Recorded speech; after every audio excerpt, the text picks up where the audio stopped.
Kincaid.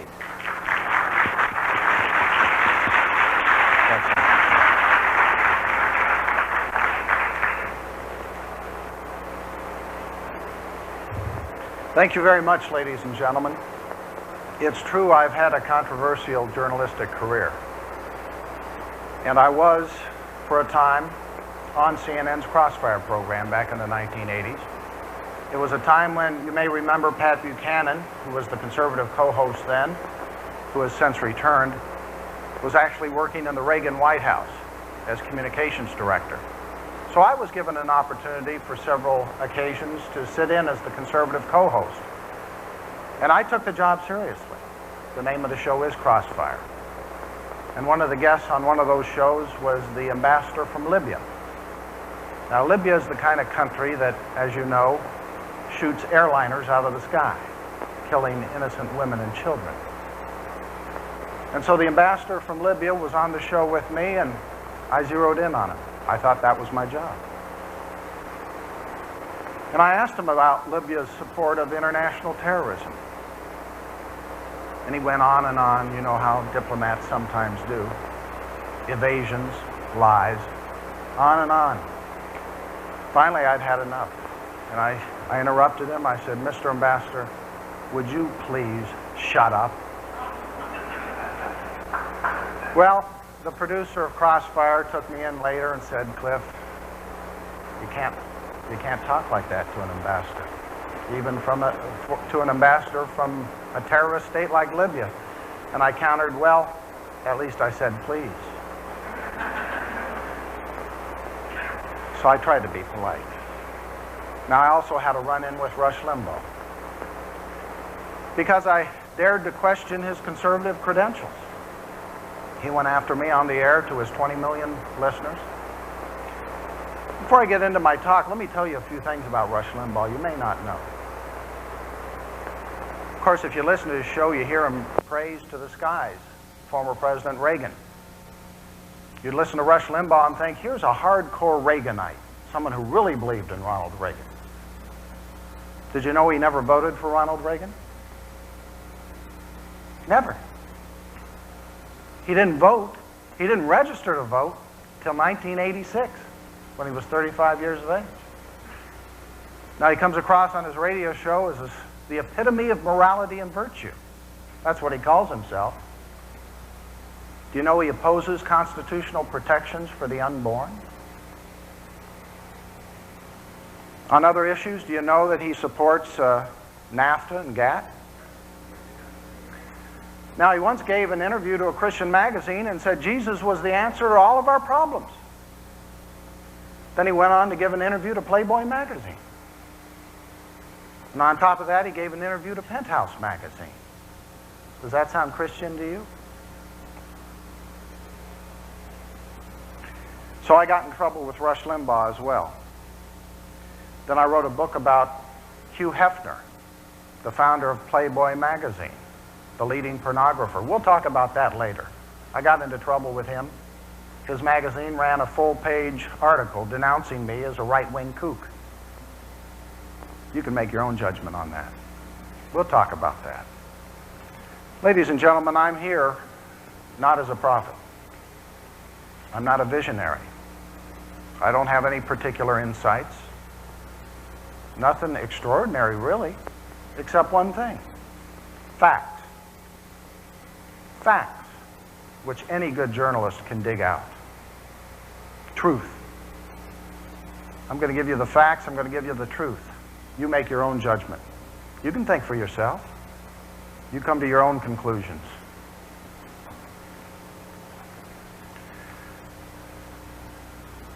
I am a journalist. I have a journalism degree. And when I was in journalism, they taught us to answer the basic questions: who, what, when, where, why, and how. Lately, they've added another question: so what? What is the significance of anything? Why should I bother to report anything? Why is it newsworthy? Why is it relevant? The United Nations is relevant, and I'm going to answer that question, so what? It's because of what the flag represents. The United States of America, that's so what? Our country is slipping away from us. A more appropriate term for it might be they're stealing it away from us. Now, I happen to believe that this country was founded by men who were divinely inspired. I think they had divine guidance. I think they conceived a unique experiment in human history in which our rights came from God. They came up with a plan for limited government, a constitutional republic. But we've been under assault from within. That flag is not the only flag that flies on American territory. The United Nations flag, up there in New York City, on American soil, flying on 18 acres of American territory. They've been here 51 years. They're literally above our law. Those who work for the UN from foreign countries can rape, they can kill, they can also engage in less serious offenses like not paying their parking tickets, their rents, getting into fights with New York City police, all of this and more. And if they're caught, you know what they do? They cite diplomatic immunity. Above the law. In the same sense that we sent our people to the moon and they planted that American flag on the moon, the United Nations has staked out its claim on American soil, a base of operations in our own country. It's been called, and it's true, a Trojan horse on American soil. The United Nations today, from its base on American soil, is involved in over 100 different countries. Over 50,000 employees worldwide, about 8,000 of them in New York City, involved in things like military peacekeeping, global environmentalism, economic globalization, the global economy, educational and cultural activities, global security, disarmament, and even criminal tribunals and prosecutions. Now, there is, in the UN Charter, a reference to something called the International Court of Justice, the World Court. But it doesn't have much impact. It issues rulings or opinions, and countries are free to ignore them. Right now, the United Nations is negotiating something they call the International Criminal Court. This is a court that's going to have the power to enforce its will on countries like the United States. In fact, to put people like you in foreign jails when you're accused of serious crimes. The United Nations was 50 years old in 1995. They even lighted up their headquarters building. How about that? So proud of it. Today, though, the United Nations teeters on the edge of financial bankruptcy. They've been spending themselves into bankruptcy. And you know who they want to bail them out?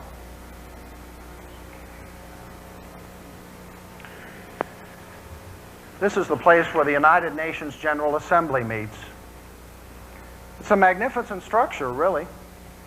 185 nations, most of whom despise what America stands for. They have no gratitude for the United States of America, even though we have brought more freedom and prosperity to more people in the history of the world than any other nation. They despise us, yet they set the agenda of the World Organization. They decide its budget, and they decide to stick Uncle Sam with most of the bill. You can be sure of that. Who are these people who work for the United Nations? Check out the UN Charter itself and their own staff regulations, and you'll find that UN employees are international officials. They have no allegiance to any country at all.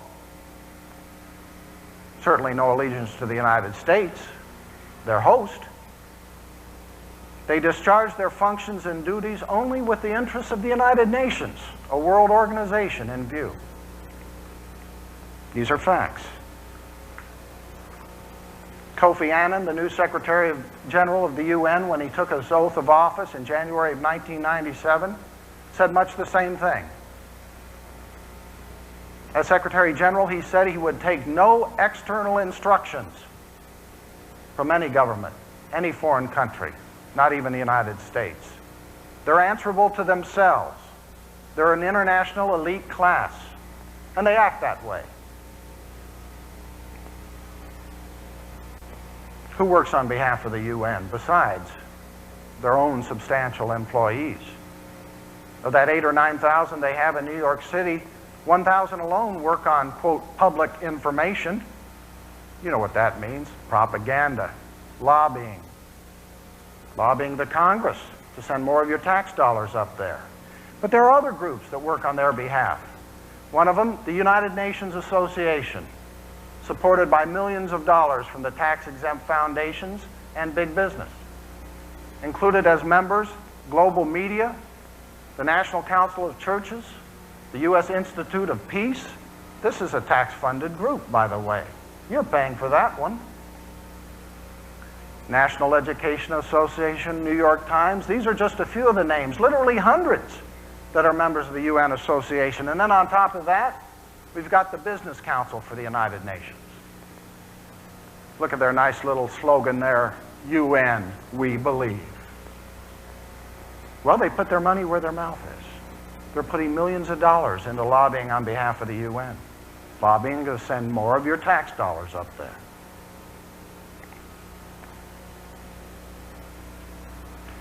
Now, as I said, I come before you as a journalist. I'm going to give you some facts about what's happening in our country. I was trained as a journalist. I'm not here to talk about secret societies or secret organizations. I'm not going to talk about conspiracies. It's all out in the open. It didn't take a lot of digging. They're out of the closet, if you want to use that phrase.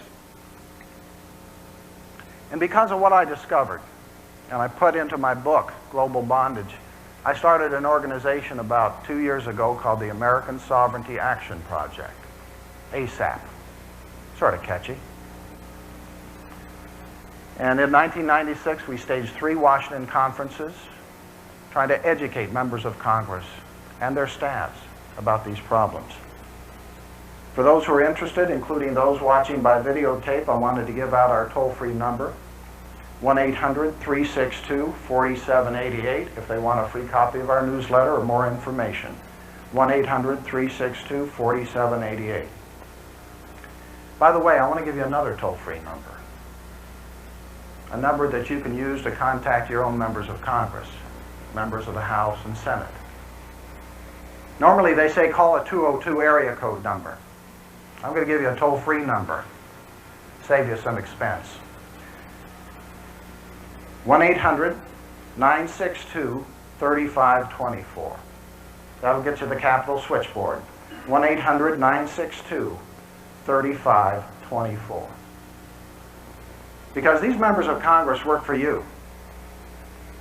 You're the boss. They don't work for the UN, or they're not supposed to. Now also, in terms of my personal background, I was born in Kansas City, Missouri, the show me state. And so as a result, I brought a lot of slides to show you. I like show and tell. Always have.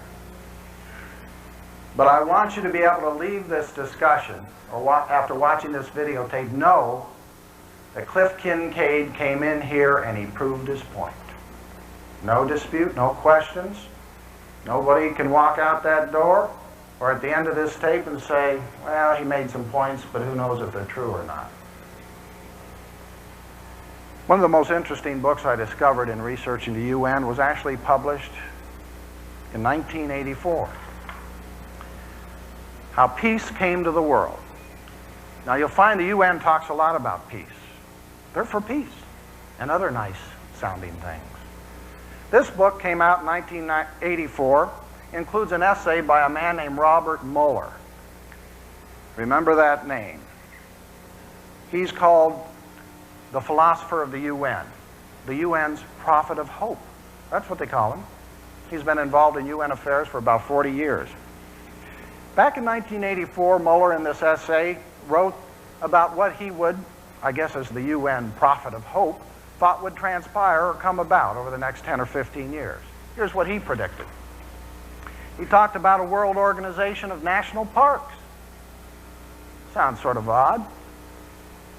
Nations replaced their national holidays by world days. Forget July 4th, Independence Day. That's old-fashioned. We're going to have world days. Perhaps October 24th, UN Day. We'll all celebrate. Put out our UN flags on the porch.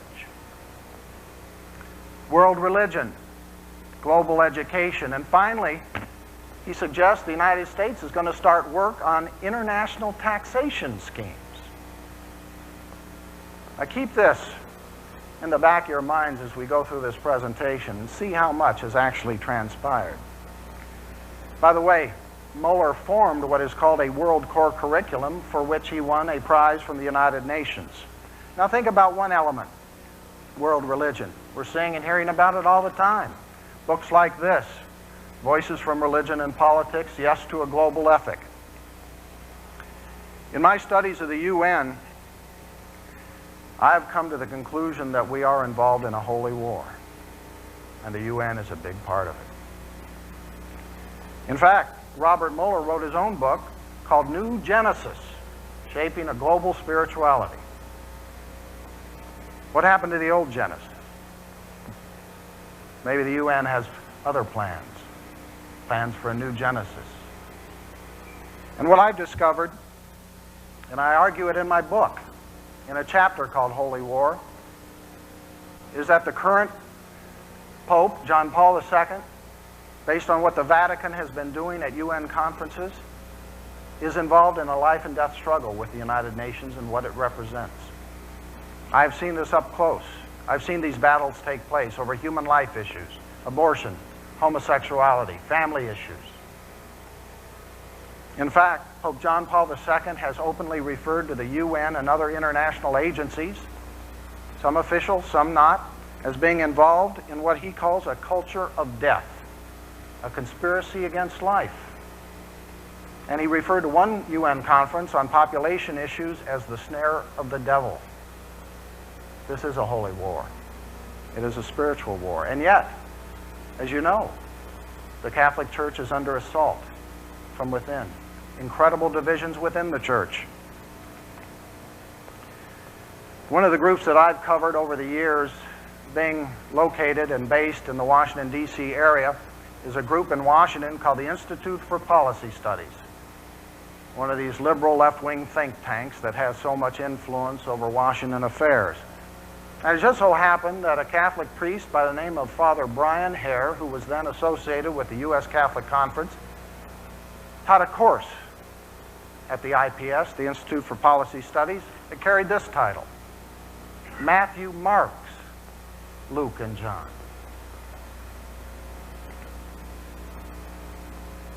The U.S. Catholic Conference itself issued this book, promoting UN-style military operations that they call peacemaking. What is so extraordinary about this, ladies and gentlemen,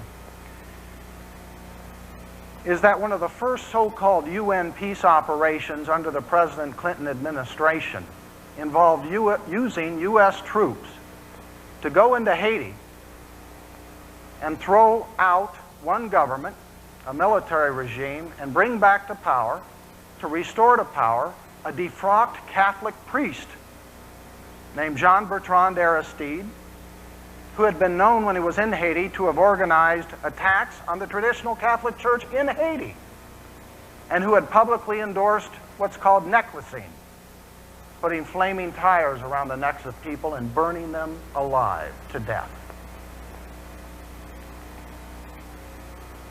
Nevertheless, in spite of this, the U.S. Catholic Conference and the U.S. Catholic bishops continue to support the United Nations in a big way. This is from an official document they issued in 1996, in which they talked about the necessity of having a worldwide public authority. Now that's just a euphemism for the United Nations, because they go on in this document to say specifically, political leaders and citizens have a duty to support the UN. Now what makes this even more incredible And outrageous and ironic is, just a few months ago, the Vatican itself suspended contributions to the UN Children's Fund, UNICEF. Why? Because UNICEF, a group supposedly to protect and help children, was caught involved in abortion-related activities, distributing abortion drugs. So why does the U.S. Catholic Church continue to support the United Nations? Out of this holy war, this spiritual war that I see developing, is a new form of religion. A new world religion, a one world religion, a global religion. Who's involved in it? I'll give you one name. It might ring a bell. Jean Houston. Think about that name for a minute. Well, I describe her biography. She ran a UN conference on world religion. She's been an advisor to UNICEF. She works with government leaders in 40 countries. Pretty powerful, pretty influential. She's the director of a group called the Foundation on Mind Research. Has it rung a bell yet? She's the lady that surfaced last year in a book by Bob Woodward as a spiritual advisor to Hillary Clinton. She's the one who, with Hillary Clinton, sat up there on top of the White House in the solarium and tried to help Hillary communicate with the long-dead Eleanor Roosevelt in what critics said resembled a seance. By the way, Jean Houston also believes in the use of LSD to facilitate spiritual experiences. Of course, there's no evidence that she used LSD on Hillary Clinton. No evidence I have. You see, on the surface, the UN is for a lot of great things. Children, peace, human rights. In fact, you're probably familiar with the Children's Rights Treaty. The UN wants to push this through the United States Senate. It's coming. Among other things, this treaty could outlaw homeschooling. It'll set up a group of UN experts who are going to pass judgment on our laws and decide if we're treating our kids correctly. In Britain, where they've ratified the treaty, the UN experts came in and said to some of the teachers, "You're disciplining the young people, the students, too harshly. You're violating their rights."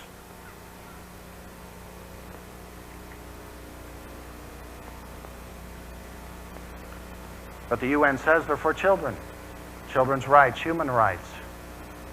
Does the UN really protect children? Let's look at the evidence. Here's a victim of the United Nations. This is a photograph smuggled out of communist China, where, of course, you know they have a one-child per family policy. A woman who's pregnant with her second child can be forcibly taken into a clinic and aborted and sterilized. This victim is one of the lucky ones. She survived. This little girl survived and was taken to a government-run orphanage where she's being starved to death. The Chinese one-child per family policy is supported by the United Nations Population Fund, one of their biggest UN agencies. The UN has given Communist China an award for their family planning efforts. The death rates at these so-called orphanages are higher than at the Nazi death camps. Another victim.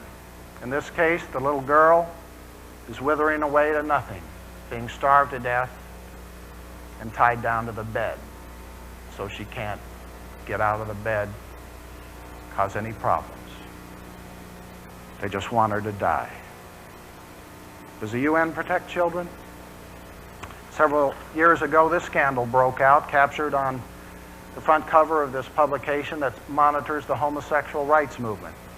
Turned out that a key UN agency called the Economic and Social Council had admitted as a member the International Lesbian and Gay Association, which in turn had as one of its members the notorious North American Man-Boy Love Association, NAMBLA, whose members, as you can guess, have been arrested and prosecuted and jailed for abusing kids, sexually abusing kids. And it was only under tremendous pressure from the United States Congress that this homosexual rights group decided to expel temporarily its pedophiles.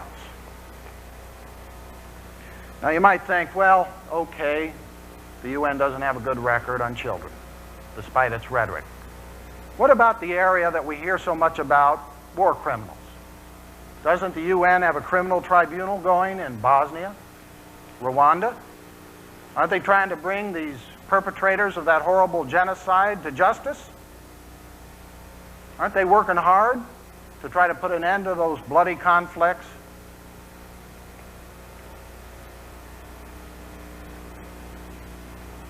Except for one thing. The man who was the subject of this book, Kurt Waldheim. You remember him? He ran the United Nations for 10 years, 1972 to 1982. In 1986, he was exposed as a Nazi war criminal. Turned out the UN had in its own archives information identifying him as a suspected war criminal. They just didn't bother to look it up. So he ran the UN for 10 years. Banned from the United States in 1986 when his Nazi war record was exposed. Why don't they prosecute him? Why don't they put him on trial? By the way, he's continuing to pull down a $102,000 a year annual UN pension. Since his retirement in 1982, he's collected about $1 million in UN pension benefits. And you are helping to pay about 25% of that. He's over in Austria. He's just written his autobiography, blaming all his problems on the Jews. When he's not doing that, he's cross-country skiing, enjoying his hobbies. You're paying for it.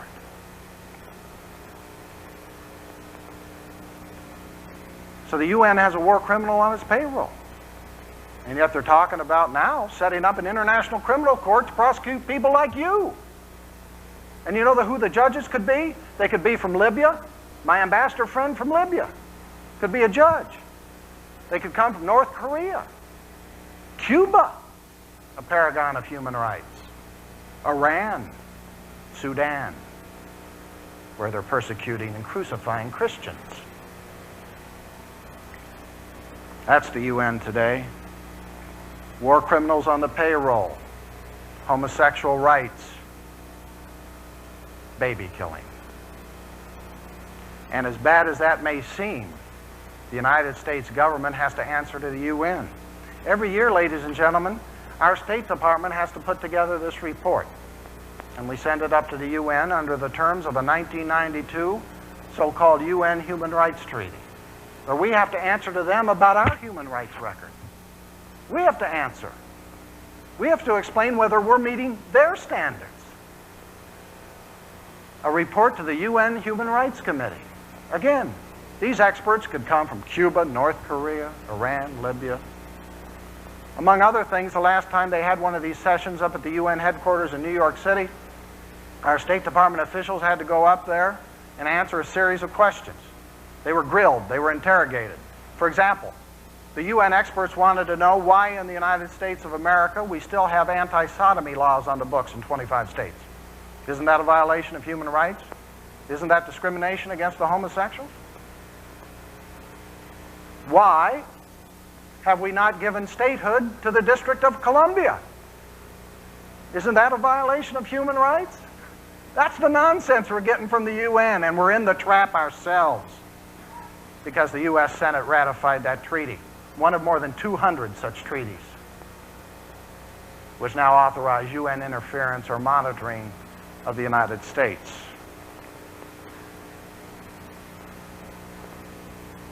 Yeah, they're busy trying to figure out why we haven't given statehood to D.C., whether there's discrimination against homosexuals here.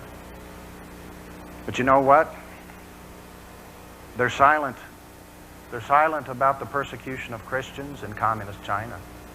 That's not an issue. They're silent about the persecution of Christians in places like North Korea, Vietnam, Cuba, and the Islamic countries and Arab countries, Sudan, Pakistan, Saudi Arabia, Iran, Egypt, and Algeria. They're silent. It's a non-issue. Even though Michael Horowitz of the Hudson Institute says that the Christians are going to be the Jews of the 21st century. But it's not an issue for the United Nations. I think you've probably concluded by now that the United Nations does not share a traditional Christian worldview. In fact, they believe in something quite different. Something that at first glance seems rather strange and odd. And it's evidenced by this place. This is in the UN headquarters up in New York City. Now, I've sort of taken you on a little tour of the UN, showed you the General Assembly Hall, the building. If you go up there and take a tour, they won't let you get in this place. This is off limits to you, even though you're an American citizen and you've paid most of the bills for this operation. This is, well, let me put it this way. The current Secretary General of the UN, Kofi Annan, was married in this place to his current wife, who's from Sweden. The New York Times referred to it as the UN Chapel. Does it look like a chapel to you? Got a piece of modern art on the back there.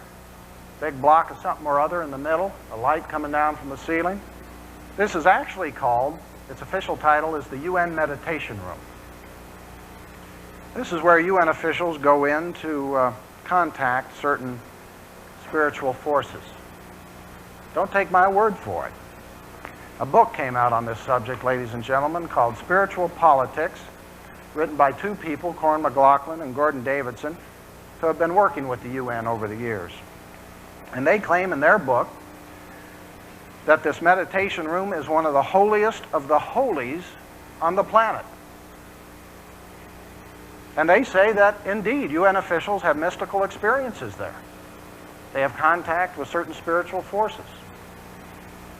One of the authors, Davidson, says he meditated daily in this room and experienced a very powerful energy, helping to support the synthesis of nations and the emergence of the soul of humanity. By the way, this book insists that there is a spiritual government in existence and working through the United Nations today. One of the authors, McLaughlin, has actually worked with a group called the President's Council on Sustainable Development. We'll talk more about that later. She has also taught meditation classes at the Environmental Protection Agency. They have spoken at forums sponsored by a group called World Goodwill, another nice sounding phrase, which is actually an activity of a group called the Lucis Trust, whose members follow the writings of a Russian-born woman named Madame Blavatsky, who wrote a book called The Secret Doctrine. It's not a secret doctrine. There's nothing secret about it. It's as old as human history. It's the story of how man wants to become God. This apparently is what is happening inside the UN meditation room. Blavatsky herself believed in meditation, telepathy, ESP, astrology, magic. This group, World Goodwill, also distributes literature referring to the custodians of the plan. They keep referring to the plan. They also talk about world servers and a world teacher, who they sometimes call the Christ, who they say will come again.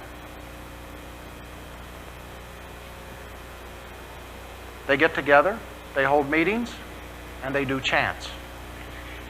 They have invocations, is what they call them, where they refer to the masters of ageless wisdom, who they say focus energy on the United Nations General Assembly, and who help people down here on earth carry out the plan. These are their words. And I want to play for you one of these invocations.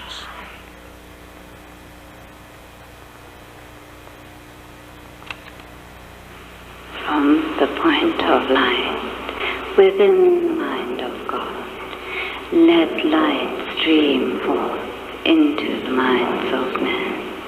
Let light descend on earth. From the point of love within the heart of God, let love stream forth into the hearts of men. May Christ return to us. From the center, where the will of God is known, let purpose guide the little worlds of men, the purpose which the masters know and serve. From the center, which we call the race of men, let the plan of love and light work out, and may it seal the door where evil dwells. Let light and love and power restore the plan on earth. Now listen to this.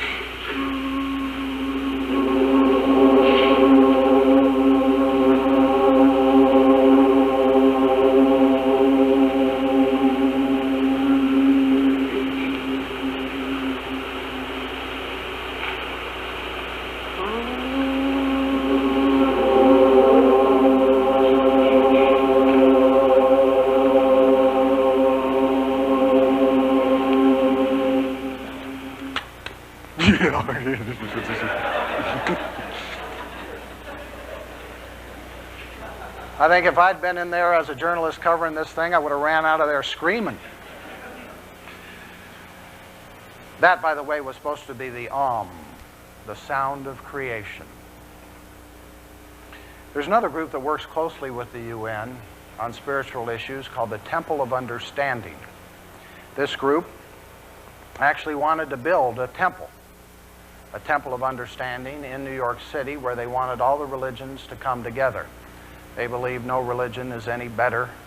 It's as good as any other.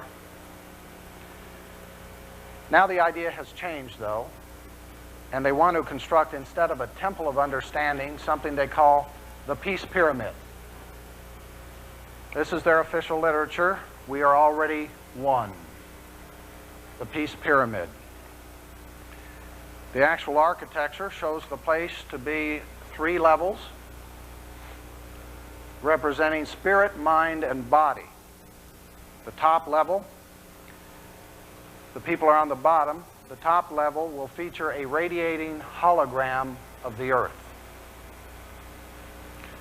I guess they're going to put it near Washington, D.C. so Hillary can get there easier. I know. This group has a newsletter in which they have articles like this.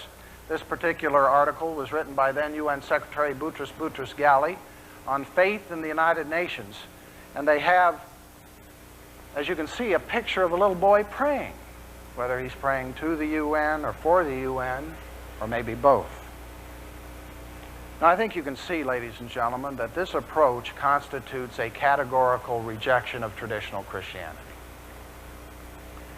These people do not believe that there's a gulf between man and God that has to be breached by Christ. If it is a Christ, in their opinion, it's somebody else, some other messenger, some other teacher. Their philosophy holds that man can become God, either through meditation, mystical experiences, or the use of mind-altering drugs. Very critical. And they also tend to see God as being present in nature. In fact, you and I know, we're all familiar with the separation of church and state. And here in the United States, we hear it all the time. That means the government cannot in any way subsidize or support Christianity. But that hasn't stopped the United Nations from using our tax dollars to push its own particular brand of religion. This comes out of the UN Environmental Program. It's a campaign, a project they call the Environmental Sabbath. This is from the UN. Your tax dollars are helping to pay for this. They are attempting to replace God with the earth. This is their logo.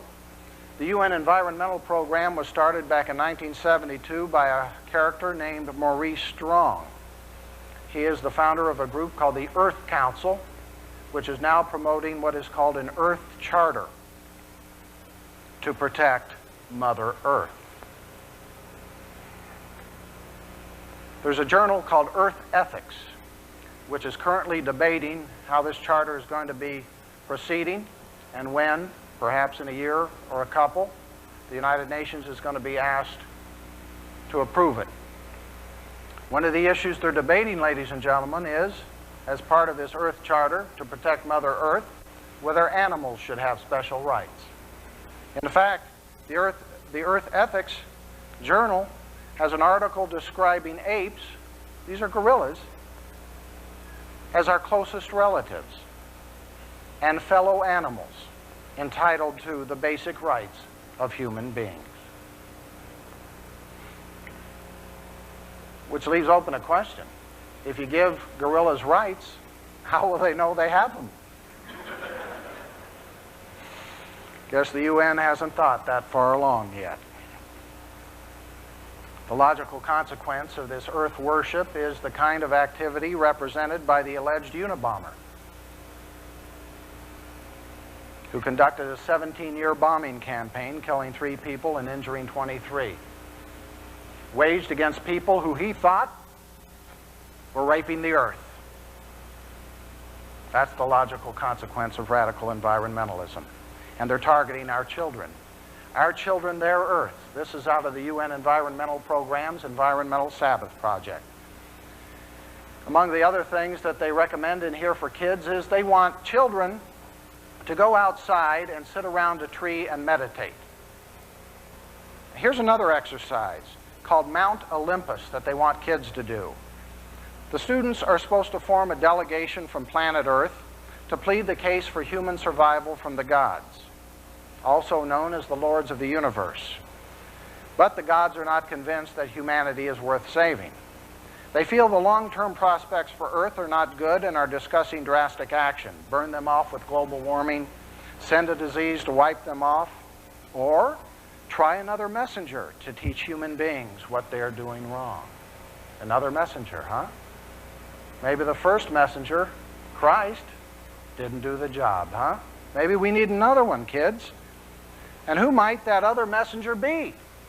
Who do you think it could be, ladies and gentlemen? Well, I'll tell you, from the point of view of the children, it's Captain Planet. The kids who watch these Saturday morning cartoon programs watch Captain Planet. He's the savior of the Earth. He's the messenger. He gets his supernatural powers from the Planeteers, who are pictured there with their rings glowing. And you know where the Planeteers get their powers from? Gaia, the spirit of the Earth. Well, if they're not watching cartoons, maybe they're reading the comic books. Superman, he's now for the Earth. He used to fight for truth, justice, and the American way. No longer. I guess that's old-fashioned. Now he's fighting for the Earth. Fighting to save the Earth from you, the humans. In 1995, the United Nations really came out of the closet in a big way on its anniversary. Its 50th anniversary, they published this, A World in Our Hands, in which Boutros Boutros-Ghali gives an introduction. And in it, this is supposed to be written by, of, for, and about kids. They come right out and say, here's the answer. Our next generation has to do this. Build a world government. This is right out of a UN-sponsored publication calling on kids to build the world government. We'll make it democratic, but it's going to be a global government. The United Nations is very active in the public schools. And I'm going to show you very quickly several of the curriculum guides they are distributing and have done so in our own public schools. This is a UN curriculum guide for elementary school kids. On top of that, this is from the United Nations Association, again, targeting school kids. This is the same group I mentioned earlier, one of whose members is, not surprisingly, the National Education Association.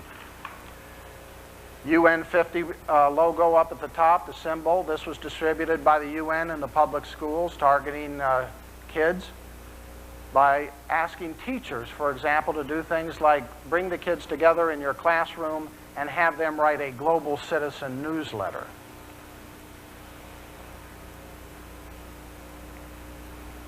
How many of you remember the Weekly Reader? 1995, this one went out to 2 million second graders. The United Nations works for peace. It's a little bit hard to see, but it's totally devoted to favorably praising the United Nations. Again, the target, second graders. The photograph actually shows some smiling teenagers on the streets with a UN military vehicle in the background. No big deal, just another UN military vehicle going through the streets. Why should we get upset about that? Yeah, just another day. Finally,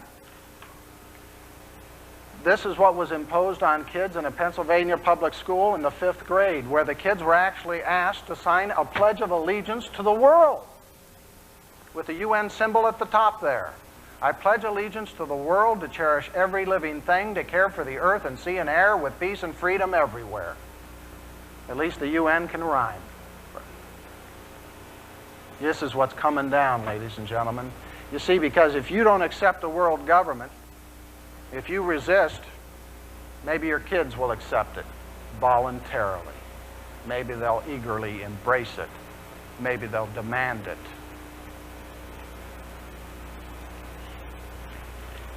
Become a citizen of the world. This is the message for kids. Now, before you say, oh, he probably picked this up at some peacenik rally somewhere, you look at the fine print. This is produced by the National Council for the Social Studies. This is the group of teachers, professional educators, who are supposed to teach American history to your kids.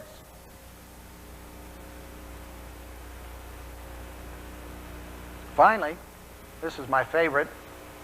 We all remember G.I. Joe, the little action figure. They're still selling G.I. Joe at the toy stores. They also have G.I. Jane, I understand. But they also have these. These little action figures for preschoolers. Notice carefully. No reference to the U.S. Army, the Navy, no branch of the U.S. Armed Forces. It's the World Force Response Team. These are little action figures responding for the world. For the world. They're not fighting for some country. That's old-fashioned. They're fighting for the world. The little one on the right there looks suspiciously like a UN-style soldier, except the beret is green, not blue. And guess where these were made? Communist China. Part of our $40 billion trade deficit.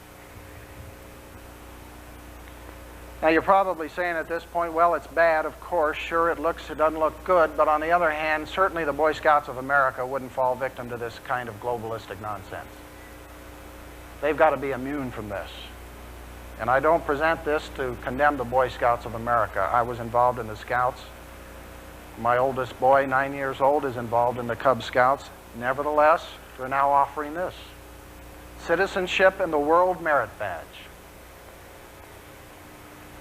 Mainly devoted to highlighting the virtues of the United Nations in the field of so-called international law and the global economy. Citizenship in the world. It's required for the highest rank of Eagle Scout. Young people grow up, teenagers, they like music, they can get this CD, One World, featuring artists from different countries. Multicultural music, multinational. Some of the proceeds from this CD actually went to the United Nations Children's Fund. Go up to the colleges level, courses like this, Tufts University Peace and Justice Studies. This is code language for promoting the UN and the field of international law. They also run pro-UN courses under the title of Courses on Sustainable Development. We'll talk about that more. Meanwhile, you might ask, what has happened to old-fashioned American history? The history that the National Council for the Social Studies is supposed to be teaching our young people. We know the answer to that because the federal government itself produced this in 1994 from the National Department of Education. They surveyed, they questioned young people in the public schools and the private schools about what they knew about American history. One of the questions they asked the fourth graders was this: what was happening in Philadelphia in the summer of 1776? Now think long and hard about that one. Let's see. Philadelphia, summer of 1776. Maybe something having to do with an American Revolution, perhaps. Only 7% of our fourth graders could get it right. They asked our fourth graders why the Pilgrims came to America. Only 41% could answer correctly: religious freedom. As I say, it's out of the closet, it's out in the open. A Harvard academic named Michael Sandel produced this book last year, in which he comes right out and says the answer: we have to train our young people to become global citizens. He's not the only one. A political scientist from Princeton University named Richard Falk says the same thing. We need global citizenship, Falk says, premised upon global or species solidarity. This particular Princeton University professor, Falk, is with a group called the World Order Models Project. These are different languages represented on their literature because they have experts from various countries coming together, including, you might notice, the Russian there. These experts come together and they're working on what they call global constitutionalism. They are putting together a global constitution. You remember the U.S. Constitution? That's old-fashioned. In fact, his group won an award from the UNESCO, which is a UN agency called the UN Educational, Scientific, and Cultural Organization, for promoting global constitutionalism and a just world order.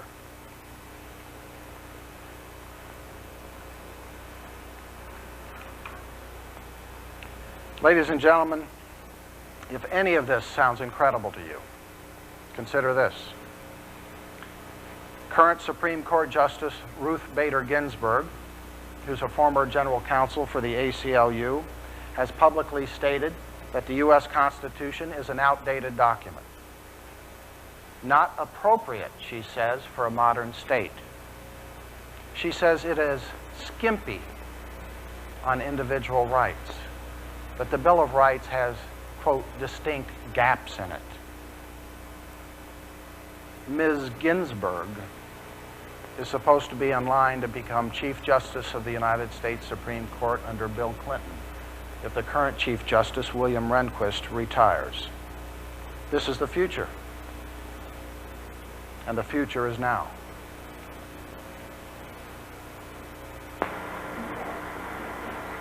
I want to start out with some good news. This is the cover of a magazine that exists showing resistance to the United Nations from inside the U.S. Armed Forces.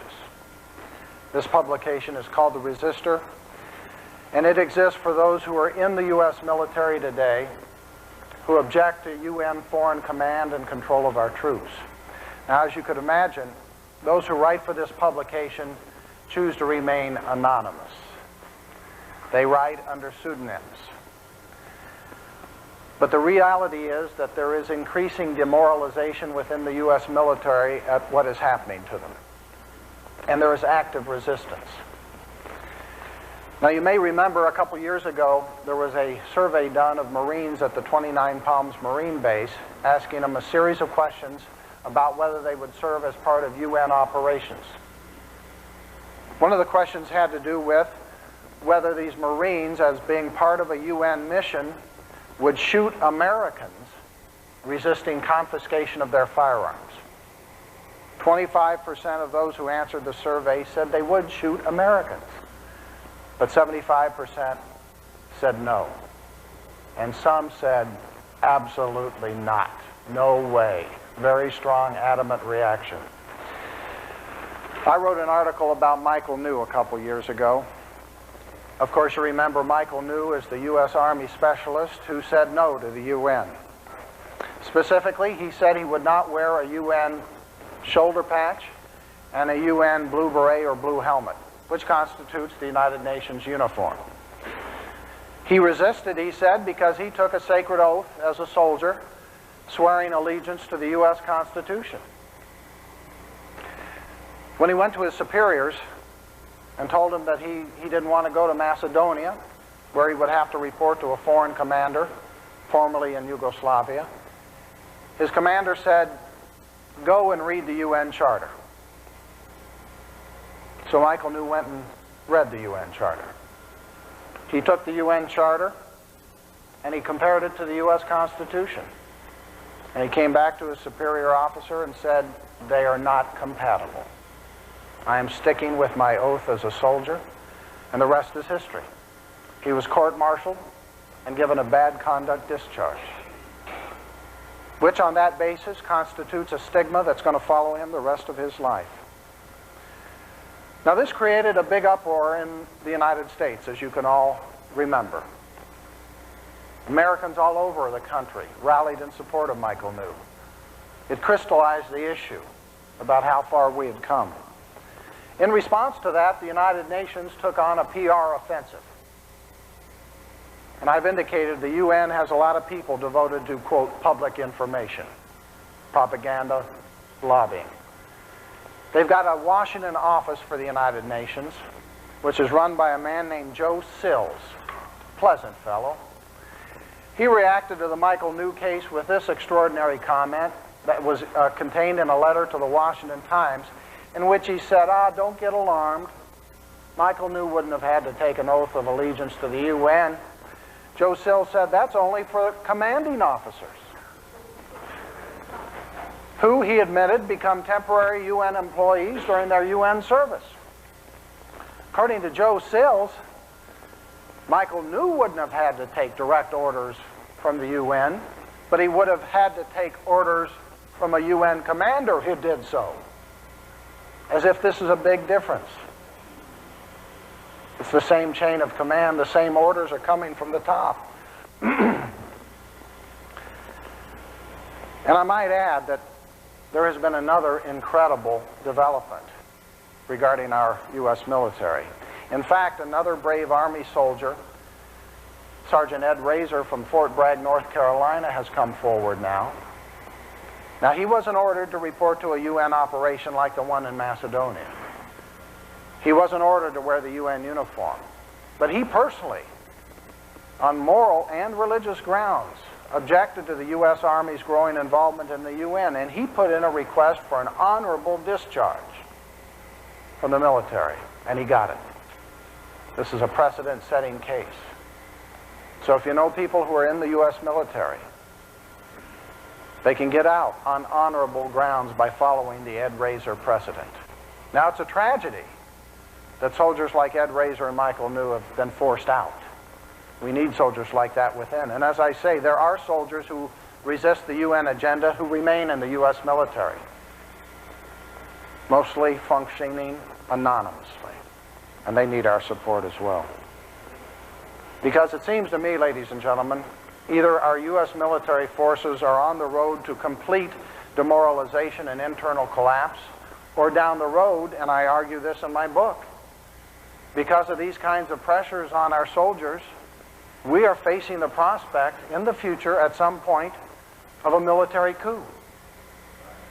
There's incredible pressures on these military people. They're being trained to engage in peacekeeping missions, humanitarian endeavors, and not being trained to do what they thought they were. A warfighting capability for America's national interests. It's interesting, isn't it, that both Ed Razor and Michael New were both committed Christians. They took their oath seriously. This is a sacred oath. It ends with the word, "So help me God." Now, how deep is the Army's involvement in the UN? Here's a quote for you from Dennis Reimer, the Army Chief of Staff. He's described the U.S. Army in the future as the rapid reaction force of the global village. That sounds like something Hillary Clinton would say. But it's the Army. The situation deteriorated sharply in 1992 when this document came out. Once again, the United Nations is talking peace. this time Agenda for Peace, proposed by then UN Secretary General Boutros Ghali. In it, he came right out and said, sovereignty is a thing of the past. It was a theory. These nation states, the United States of America, never matched by reality. But more importantly, ladies and gentlemen, in this Agenda for Peace document in 1992, Boutros Ghali came out and said we've got to activate Articles 42 and 43 of the United Nations Charter. You've got to read this document. Because basically, Articles 42 and 43 of the UN Charter establish a standing United Nations Army. They basically say that the nations of the world will disarm equipment to the United Nations, so the UN can fulfill its long-time objective, as outlined in the UN Charter, of maintaining peace and security. President Clinton followed that up with a Presidential Decision Directive 25, PDD 25, a public version of which suggests that the whole thing is designed to allow Clinton to deploy our troops on behalf of the UN at will. The incredible thing about this document is that we have a public version, we have a public summary, but we still don't have the actual document. In my book, you'll see I have an exchange of testimony reprinted in there between Congressman Ben Gilman, who chaired the House International Relations Committee, and then UN Secretary to the UN, Ambassador Madeleine Albright. And Gilman says to her point blank, when are we going to get in the Congress a copy of Presidential Decision Directive 25? She says right back to him, we are not going to provide that document to the Congress. Think of the arrogance. And our Congress still doesn't have a copy, even though under the U.S. Constitution, it's the Congress that is supposed to set the rules and regulations to govern the armed forces. It's the Congress that is supposed to have the power to declare war. Now, there are those who say that the UN really is not much of a significant military force. Anyone who doubts that ought to take a look at these. These are some of the UN peacekeeping medals that the UN Army and their commanders give out for service over the history of the UN. Has amounted to dozens of so-called peacekeeping operations. Now, I've got a little challenge for you. Anyway, anyone who's here, anyone watching by videotape, I'd like to suggest you call the Department of Defense, call the DOD, the Pentagon, and ask them how many troops, American soldiers, are serving the UN. I'll tell you what they're going to tell you. They're going to come back and say, and if you're successful, you may even get a copy of a document they have on file. This is dated in March of 1997, showing that there's only 522 American soldiers serving the UN. What's all the alarm? Don't get upset. Don't get so scared.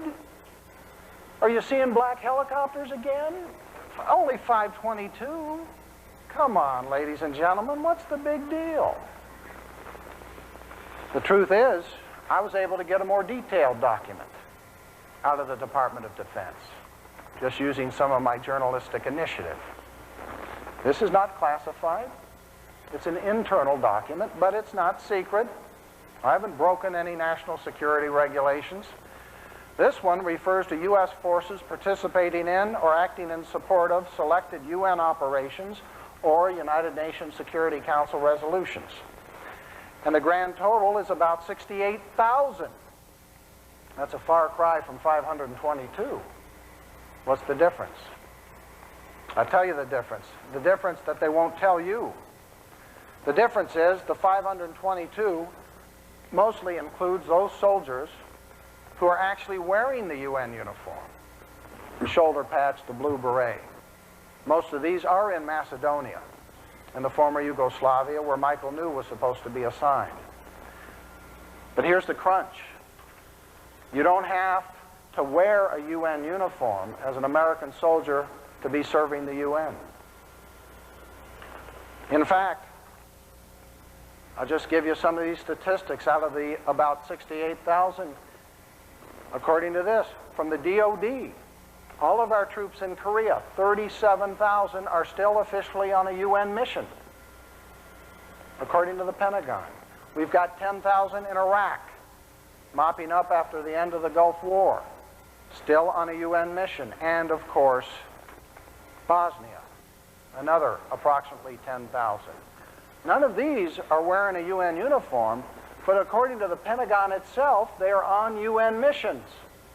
This is critical because we're going to explain later how the administration has been subsidizing UN peace operations over and above what the Congress has required or mandated or approved.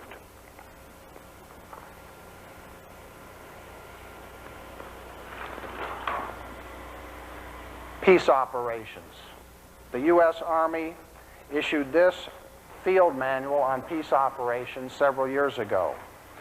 This goes into substantial detail about how the U.S. Army is working hand in glove with the UN. In fact, one of these chapters actually has an introduction written by then UN Secretary General Boutros Boutros-Ghali in a U.S. Army field manual. Here's the critical document. This came out of the GAO, the General Accounting Office, in March of 1996. This gets to the fact, gets to the point about the difference between the 522 and the 68,000. What this document shows is that over the course of fiscal years 1992 to 1995, the U.S. government spent, in support of UN peace operations, $6.6 billion. Of that figure, only $1.8 billion was counted against our so-called United Nations dues or assessments.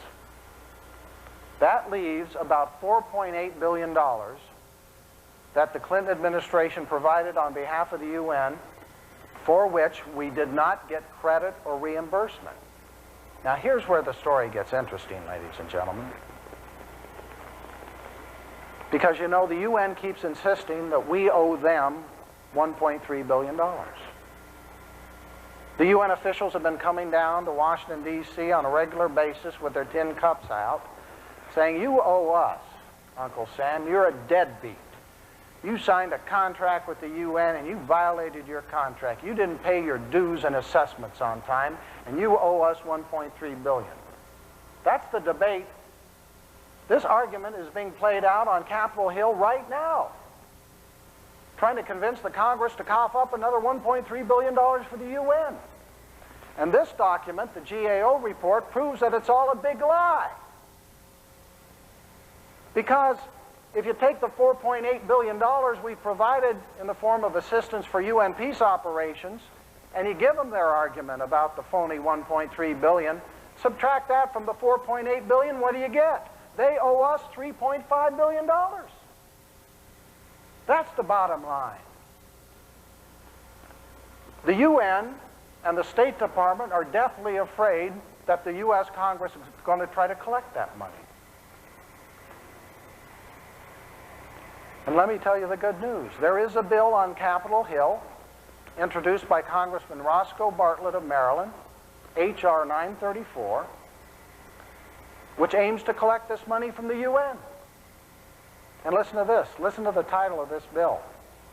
It's called the United Nations Erroneous Debt Act. He's got over 50 co-sponsors for it. The State Department and the UN are scared to death it's going to pass, because they say it's going to bankrupt the United Nations.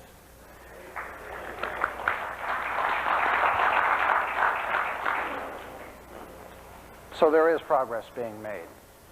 Congress is waking up. That's one reason the American Sovereignty Action Project, my organization, has been so active on this issue. We brought this to the attention of the policymakers on Capitol Hill. I wrote an article about this subject for the Washington Post, of all places. The liberal Washington Post. The truth is coming out. Nevertheless, the Army continues down this road. This comes out of the Special Warfare School down at Fort Bragg, North Carolina. It's an official U.S. Army publication. In the bottom right, they have an article called Ambushing the Future, in which they come right out and say that in the future, almost like the Rapid Reaction Force for the Global Village, the U.S. Army will be a force of global reconstruction in a future dominated by the UN. Now, don't miss the significance of this. Again, this is not Hillary Clinton. This is not Joe Sills of the UN Information Office in Washington, D.C. This is the U.S. Army. They recognize the agenda. And they go on to say, in effect, U.S. Army troops are going to be deployed on behalf of the UN, depending on the agenda of global media, which is going to pick out various hot spots, conflicts, wars, where the troops are going to be deployed. These problems are going to become global problems, which the United Nations, being a global institution, is going to solve. And our troops are the frontline soldiers. So the United Nations has a global media, global army. Who do you think personifies the global media?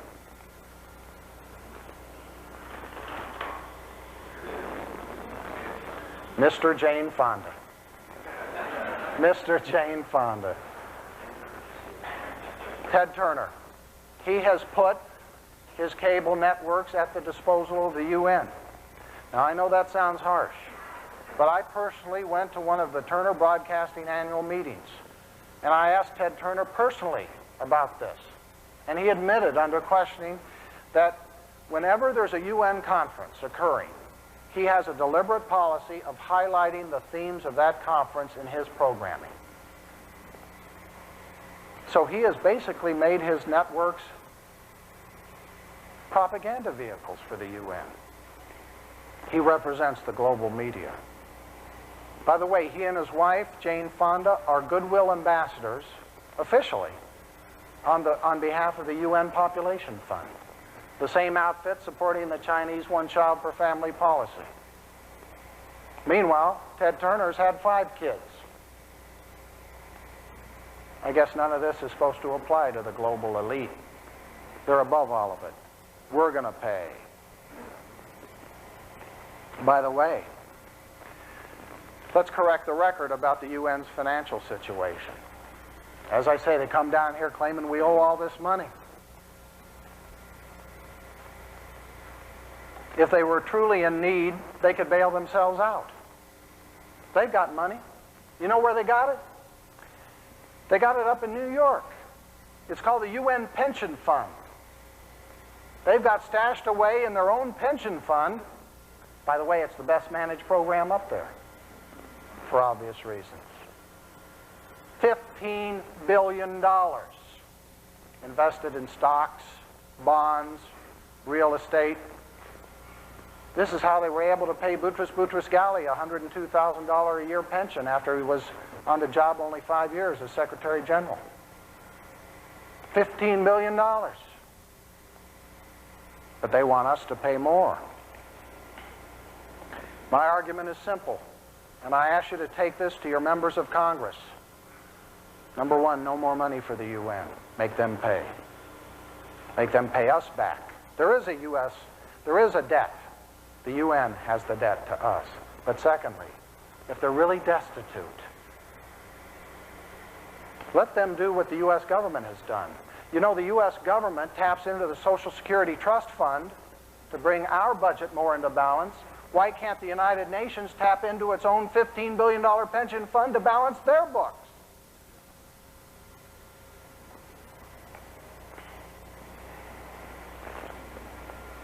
They want our money. You see, they despise America.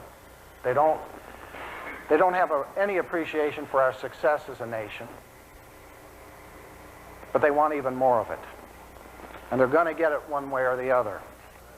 This document came out several years ago, ladies and gentlemen, called Our Global Neighborhood. Sort of sounds like Hillary's Global Village. Just a coincidence, I'm sure. Produced by a group called the Commission on Global Governance. You see, they're clever. They don't call it global government or world government. They call it global governance. One of its members is the aforementioned Maurice Strong of Canada. He was one of the members of this commission. He's now Kofi Annan's top aide up at the UN in charge of reforming the United Nations. And in this document, they come right out and say what they want: global taxation. It's time for a consensus on global taxation. In other words, let's don't argue about it, let's don't debate it, let's get on with it, we need the money. Their reform plan. They want to reform the UN by closing down some agencies, creating new ones, and ultimately getting more money from us and reducing our influence. That's the deal. Pay more, get less.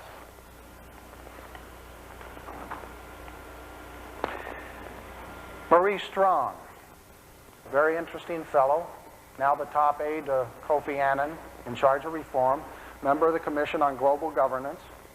You remember I mentioned him earlier. He's also the founder of the Earth Charter, the Earth Council, developing an Earth Charter to protect Mother Earth. Mr. Strong is a very unusual character. Among other things, he has publicly speculated that a worldwide economic collapse may be necessary to punish the rich nations, like the United States, for exploiting the world's natural resources. For a time, he lived in Denver, Colorado, and in Colorado, he had a ranch called the Baca, which was home to a spiritual community, which we would call a New Age grouping, where he thought all the religions of the world would come together.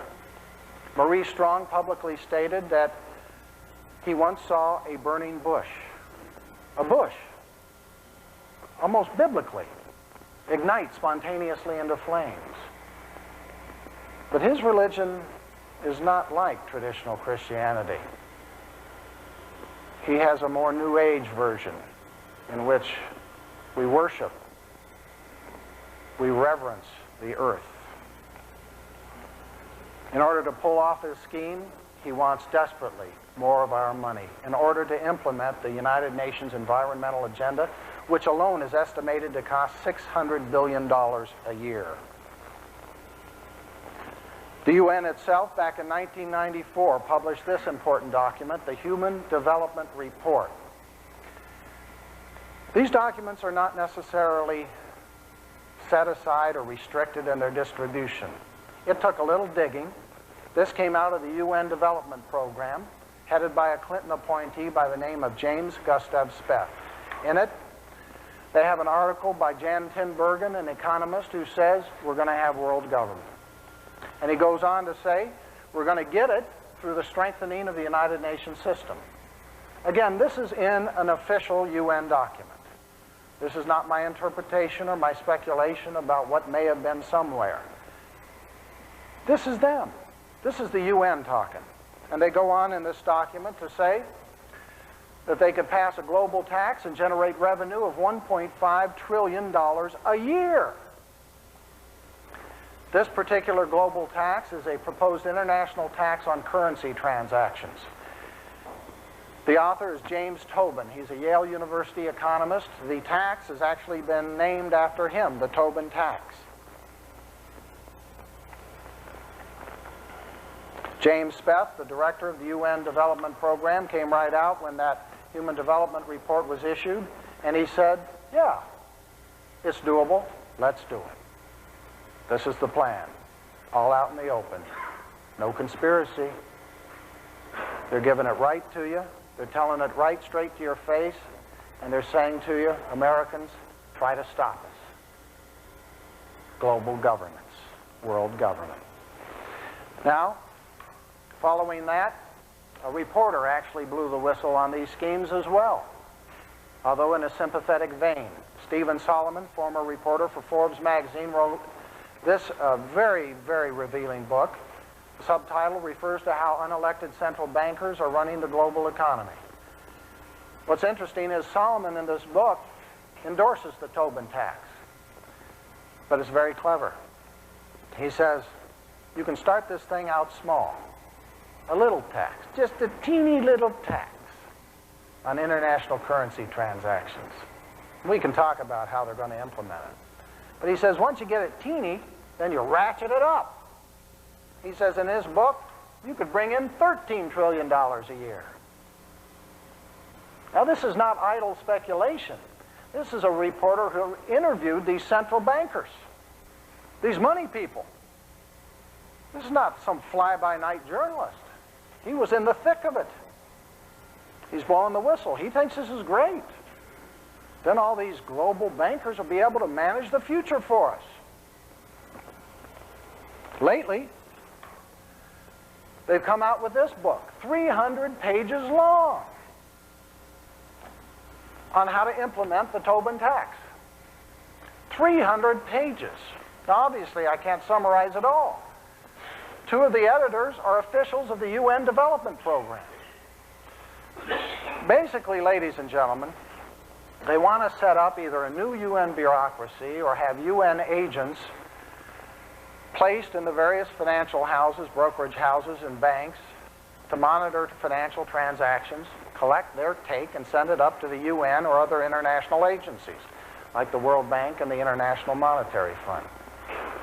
What's clever about it is they're going to market this thing as an attack on the rich. They're going to go after those rich people. In truth, if you have an IRA, a mutual fund, a pension fund with any kind of international connection at all, say you have investments in a foreign country, a foreign company that has investments abroad, you'll be hit. Ordinary people are going to be hit. Now you might say, okay, all that's well and good, but they'll never pull it off. No way. No one would support this. That's crazy. There's no constituency for this. There's plenty of people who support it. Mostly in the United States on the liberal left side of the political spectrum. There's a group in Washington who I referred to earlier called the Institute for Policy Studies, a Marxist-oriented think tank. One of their founders produced this book, Imperial Corporations and the New World Order is the subtitle. This gives you a hint of where they're going. They're going to market a global tax as an attack, as a tax on the big bad corporations. In fact, there's another book that's been released, When Corporations Rule the World, by David Korten. This is available up at the UN bookstore in New York. He comes right out in this book and endorses the Tobin tax. And the fear is, you see these corporations, and I'm not here to apologize for big business, but think about their strategy.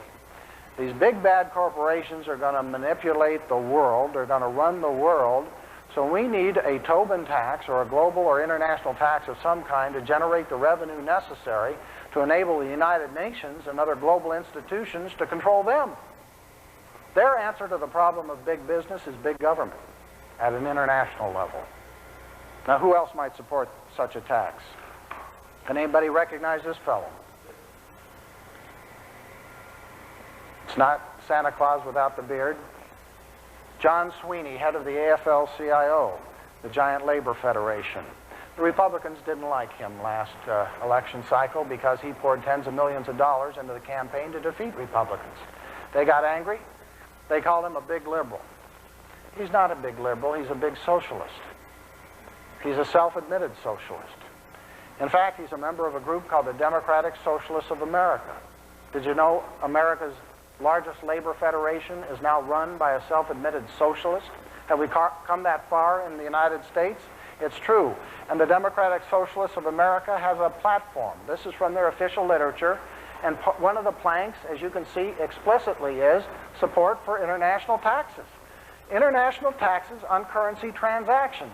This is the Tobin tax. So in the name of fighting big business and big corporations, I think you're going to see giant labor come aboard this constituency for the global tax. Incidentally, the Democratic Socialists of America is the American affiliate of the Socialist International, one of whose former vice chairs was none other than Boutros Boutros-Ghali, former Secretary General of the UN. Last year in the United States Senate, Senator Jeff Bingaman of New Mexico actually introduced a variation of a global tax. Now this is very interesting how they're trying to do this. What he introduced, he called it the Securities Transfer Excise Tax. But he was going to implement it through the back door. He didn't want the UN to impose it. Instead, he proposed that the G7 industrialized countries impose this STET, the Securities Transfer Excise Tax, and that it would, in his view, generate money, he said about $60 billion a year, to initially fund domestic initiatives in the United States, like Global 2000, Goals 2000.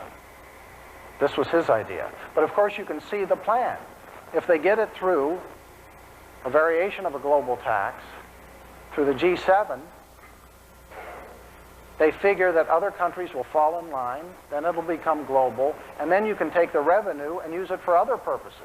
Then some of the revenue could go to the UN, the World Bank, the International Monetary Fund.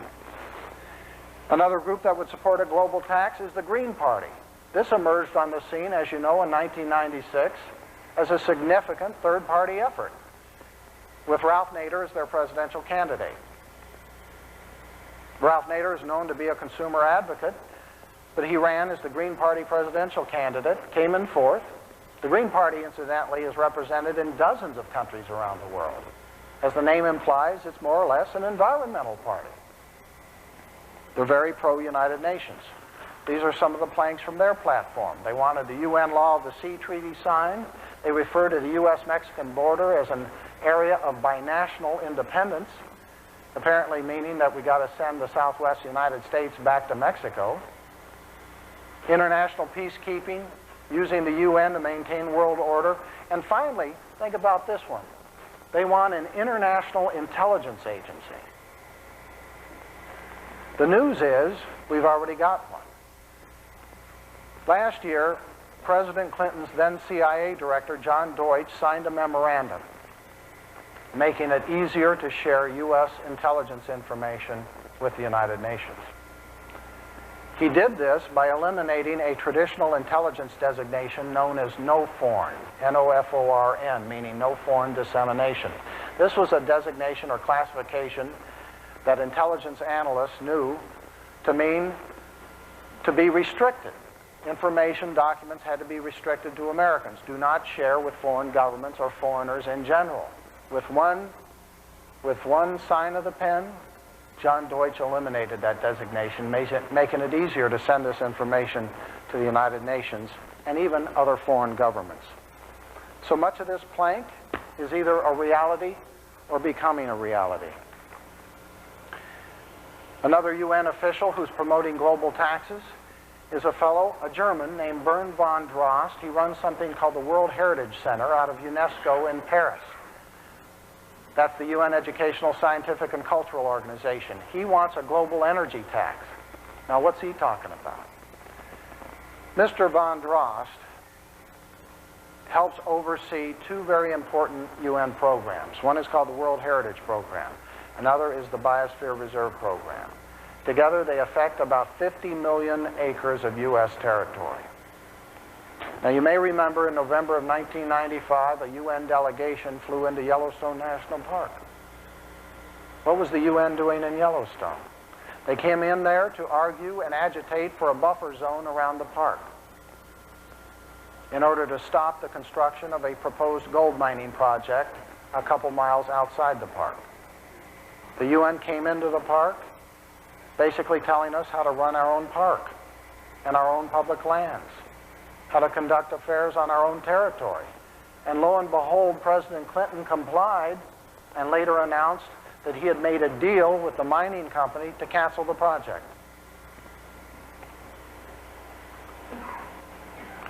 By the way, Congressman Don Young of Alaska got sick and tired of this. He got sick and tired of the UN having some form of jurisdiction over U.S. public lands. And so he introduced a bill called the American Land Sovereignty Protection Act. Remember that bill? It should pass in the Congress with the support of people like you. The American Land Sovereignty Protection Act, to keep the UN bureaucrats out of our own internal affairs when it comes to the management of our federal lands. an important piece of legislation. By the way, down in North Carolina, the citizens down there were concerned. Down at Mount Mitchell State Park, they actually saw the words United Nations on the sign leading into the park. And these people didn't take kindly to that. They don't like the UN down in North Carolina. In fact, they started shooting up the sign. So the park authorities got the message, and they changed the sign. They took the words United Nations right off it. They changed it to read an International Biosphere Reserve, not a United Nations Biosphere Reserve. But the people weren't fooled. In fact, the citizens down in North Carolina went around the other side of the sign. You know what they saw in the back? The words United Nations. The park authorities had simply turned the plank around. I didn't fool anybody. So what did the park authorities do? They put a plank over that plank. So you couldn't read the words United Nations on the back. Your government in action. The cover-up is complete. Well, now, you know, I sometimes raise questions about what the UN is doing on the public lands, and the UN and the national park authorities come back and say, oh, you're just getting people alarmed and concerned for no reason. The UN doesn't have any role in those parks. Well, if it's all so innocent, why do they have to go to these lengths to cover it up? Well, they come right out and tell us what's going on. By the way, the attempt to exercise some form of control over national parks doesn't just apply here. And national monuments, and state parks, and other scenic areas. In Bosnia, of all places, as part of the Dayton Peace Settlement, the Clinton State Department set up a commission to preserve Bosnia's national monuments, with the commission chairman and members appointed by the same outfit over there in Paris run by the UN, under the auspices of UNESCO. That peace accord also actually include a constitution for Bosnia. The Clinton State Department wrote a constitution for this country. We'll talk about that a little later. And a similar process is underway in South Africa, where they've just approved a new constitution, considered to be the most liberal in the world. This particular constitution in South Africa protects homosexual rights, abortion rights, it prohibits hate speech, and calls for sustainable development. Now, I've mentioned that term several times tonight. Let's find out what it means. If you ask the UN, they'll say sustainable development is a way that we are going to preserve natural resources for the next generation. It sounds altruistic. It sounds like we're just being good stewards. In fact, what it means is government control of natural resources. Sustainable development is one of the most clever terms that's ever come out of the United Nations. In effect, it's another word for socialism or Marxism. It's government control, government management of our natural resources, government management of the land. This time they're doing it for the environment in the name of saving the planet. Practically speaking, here's what sustainable development means. It means, ladies and gentlemen, that you're going to have to adjust your lifestyle because you're using too many resources. You're using too much air, water, land, and energy. Their attack is nothing less than the American way of life and the American standard of living. You see, you represent the rich United States. You've used too many of the resources, and now you're going to have to pay. The U.S. has 5% of the world's population. We use 25% of the world's energy. That's too much. So they're going after you. Not surprisingly, this means in practice the deindustrialization of the United States. That's the bottom line. And we're seeing this reference to sustainable development in all kinds of publications and official documents coming out of the Clinton White House, the federal government, and the UN.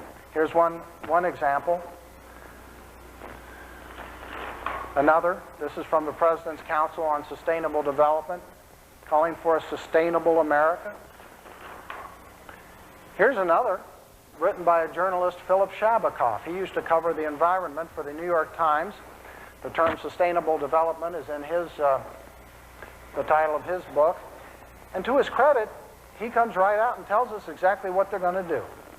Incidentally, he interviewed Maurice Strong, the proponent of the Earth Charter to protect Mother Earth, at length. And in the book, he comes right out and says, here's the future. It's a new name for peace.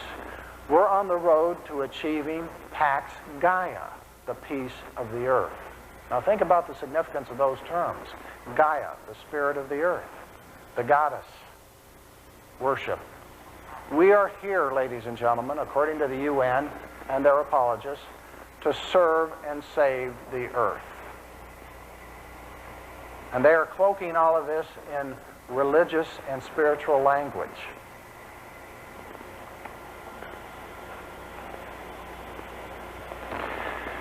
Domestically, one of their targets is Chattanooga, Tennessee. They're very active in Chattanooga. In fact, Chattanooga was an award winner at the UN Habitat II conference in Istanbul, Turkey. In Chattanooga today, they have what are called eco-teams. They are empowering people, this is another term for adjusting your lifestyles, to live environmentally sustainable lifestyles. They have these 640 eco-teams, as they indicate, that are going around house to house. In fact, they have a 5-year national campaign putting America's house in order, household by household. We're not talking city by city, neighborhood by neighborhood, community by community. We're talking house to house. Working with the UN Environmental Program, started by Maurice Strong, and the President's Council for Sustainable Development. Their intention is to remake America block by block, household by household. You may get that knock at the door. Yes, we're with your local eco team. We're just here to make sure your house is energy efficient. Do you recycle? How much trash do you generate? You got a gas guzzler out there in the driveway? Have you gotten it checked by the EPA? They're all over the United States, in many different cities, just helping you live an environmentally sustainable lifestyle. Not surprisingly, they're also targeting the kids. They have a student program where the students, if they cooperate, maybe they'll come home and say, Mom, are you meeting the standards? They'll have a list of them. The kids can get a Global Hero patch. Global Hero from the UN Environmental Program. Now notice their language from their own literature. Many of these actions require cooperation from the parents. Parents, cooperate or else. Requiring cooperation. You're going to have to help. Now you might think at the end of this, well, okay, they're all over the country, they're targeting the cities. What is America going to look like in the future? A deindustrialized economy? Are we all going back to the caves? We all going to live as peasants? The UN has been thinking that out too. In fact, they write extensively about this. The UN Development Program, the same outfit pushing global taxes, has a magazine. It's called Choices. Sounds good, doesn't it? We're not going to have much of a choice. According to this magazine, they are working on an experimental project down in Havana, Cuba, about what the future is going to look like. The title of this article is Pig Power. Pig Power. Now, I bet you I got your attention on that one. What is he taught? Pig power. Here's the quote. Here's what they're doing. At this project, the pigs are pampered with meals prepared by the city's finest chefs. The magic ingredient is pig manure, which turns into a rich fertilizer and enough natural gas to fire up stoves in neighboring homes and the Pig Research Institute Central Kitchen. Now, I had to bring this along. If I hadn't brought this along, you would have said, this guy is a lunatic. He is crazy. You can't possibly believe the UN is working on anything like this. Even they must have some connection to reality. This is it. This is the future. It's a world in which plants, animals, and things are given more priority than human beings. You have seen the future. In the future, we are going to pamper the pigs. Future, but I'm going to describe the activities of some people who are making the future. And one of them is George Soros. He may be the most important and dangerous man in the United States and the world today. He's got a big ego, and so he wrote a book about himself, in which he talks about his views on various world affairs and U.S. domestic issues. He's able to do this because he's worth literally billions of dollars. He runs the $10 billion Quantum Fund, and he runs several different foundations out of New York City, including one called the Open Society Institute, run by a former national director of the ACLU. He's a prominent member of the Business Council for the United Nations and the Council on Foreign Relations. He made his money through financial manipulation and speculation, by betting against currencies, whether they rise or fall, things of that nature. He was also the head of the Council on Foreign Relations task force that produced this report in August of 1996 about reforming the United Nations. Essentially, they wanted to do that by getting rid of Boutros-Boutros-Ghali, the former Secretary General, and that has been completed.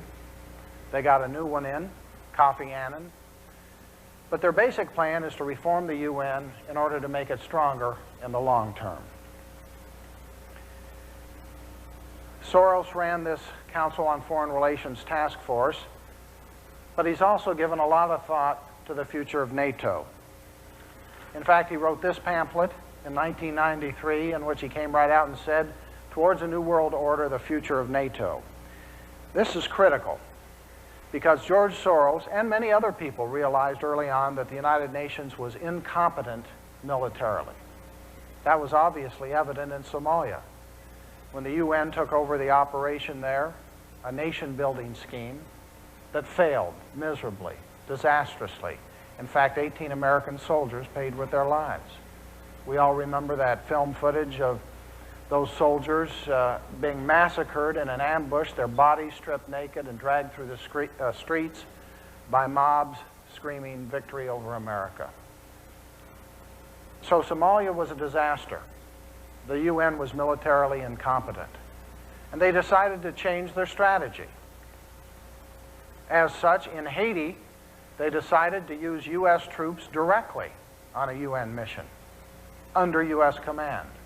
The result, as I said earlier, was to bring back to power a pro-Marxist, renegade, defrocked Catholic priest, John Bertrand Aristide, a known proponent of terrorism. George Soros realized that because the UN could not do the job militarily, you had to bring in U.S. troops directly and also NATO. What he has forecasted has come to pass. NATO has become a military arm of the United Nations. In fact, if you look at it, ladies and gentlemen, what has happened in Bosnia is a prime example of this strategy, NATO in the New World Order. NATO went into Bosnia when, again, the United Nations militarily couldn't do the job. The United Nations had to withdraw, just like they did in Somalia. NATO went in. First, under the auspices of something called the Stabilization Force, but also, subsequently, under the auspices of the, first under the Implementation Force and then the Stabilization Force. The point is, NATO has become a military arm of the UN. And think about this while we're at it. Think about the nature of NATO. How is it that NATO could get into Bosnia in the first place? George Soros may have wanted NATO to play that role, but how does it do so legally? If you analyze the NATO treaty, the NATO charter, it sets up the organization as purely a defensive alliance against Soviet-style communism. Yet, NATO intervened in Bosnia. How? On what basis? Did anybody in Bosnia declare war or shoot at or launch a conflict against a signatory to the NATO treaty? Under the treaty, members of NATO can respond, can go to the defense of other members of the treaty, only if one is attacked. But the belligerents in Bosnia never attacked any member of NATO. In fact, the United States attacked them. It was an offensive use of NATO, and it was therefore completely illegal. This is critical to understand. Soros saw the future, and he may have helped to create it, because he is known to have very close ties to the Clinton administration. Very close friend, for example, of Deputy Secretary of State Strobe Talbot. So what is the U.S. doing in Bosnia? We've already established that it's an illegal deployment. And by the way, consider the fact that the United Nations Army, through NATO, through the implementation force and now the stabilization force, has arrived. Consider this. Listen to the list of countries that are represented as part of the multinational force in Bosnia today. Besides the United States, which provides most of the troops, Britain, France, Italy, Turkey, Russia, Netherlands, Spain, Germany, Canada, Malaysia, Denmark, Czech Republic, Morocco, Norway, Sweden, Poland, Belgium, Ukraine, Egypt, Portugal, Finland, Hungary, Greece, Romania, Austria, Lithuania, Latvia, Jordan, Luxembourg, New Zealand, and Estonia. That is simply incredible, isn't it? This is a multinational force, a true world army, you might call it. And it's all being deployed, really, as part of a NATO operation. Now, this isn't just my opinion. According to the UN Security Council resolutions, the most recent being number 1088, the deployment in Bosnia is in support and authorized by a UN Security Council resolution. So it is a UN mission. It was set up like this in the first place under the Dayton Peace Accords that supposedly ended the fighting there. Now let's get to the question, because we've already established that it's illegal, what they are doing there. In effect, what our troops, working with the Russians and others, are doing is putting together a UN puppet state. This is from the official Dayton Peace Accords. The Clinton State Department, as part of this peace settlement, wrote a constitution for Bosnia. Now, isn't it interesting? They didn't model it on the U.S. Constitution. They modeled it on the UN Charter. They also set up a central bank for Bosnia, basically run by the International Monetary Fund. The United States did this. We have not only set up a puppet state for the UN, we have written their constitution. We're running the central bank through the International Monetary Fund. This is critical to understand the evolution of the UN militarily.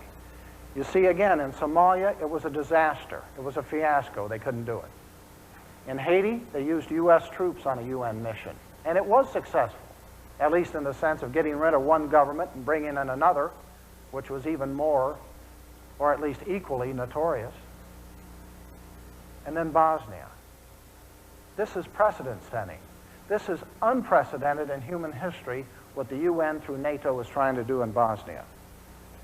Again, though, I get to the question, what are we doing there? For what purpose? What is the motive? Who are our allies in Bosnia? Here's one of our allies. This is a Bosnian Muslim soldier. This is one of their favorite tactics for killing people. They chop their heads off. Now let's think about what we're doing in Bosnia. We are setting up not only a UN puppet state, but it's a Bosnian Muslim state. This is critical. You remember the brouhaha it should have been a major scandal, over the fact that the Clinton administration covertly allowed the sending of weapons from Iran, an Islamic state, to the Bosnian Muslims. Why are we allowing and permitting and even promoting and subsidizing the creation of a Muslim state in the heart of Europe? What's the purpose of that? Who's driving this policy, and for what reason? Let's think back into history, ladies and gentlemen. This is a famous World War II photo. On the left there is Heinrich Himmler, the number 2 Nazi behind Hitler. This is a photo showing Himmler reviewing a division of Bosnian Muslim Nazi troops. Bosnian Muslim Nazis. Himmler, of course, was the mastermind and the architect of the final solution in the Holocaust. Who are the victims? Who are the targets today? Let's think about our own domestic situation. In fact, in the United States today, and I don't mean this as a blanket condemnation, there are roughly 5 million Muslims in the United States. Who are they represented by? Who speaks for them? I think you know the answer for many of them. Louis Farrakhan, the leader of the Nation of Islam. He staged this demonstration outside UN headquarters, interestingly enough, last year on the anniversary of his so-called Million-Man March. The question, can the UN avert the war of Armageddon? Now some might say he's pushing us towards the war of Armageddon, pushing whites and blacks towards racial confrontation. You remember Louis Farrakhan is the one who went traveling around the world in violation of federal law, for which he was never prosecuted, to countries like Iran. And you remember what he said in Iran? Louis Farrakhan was quoted as saying, "God will give the Muslims the honor of destroying America."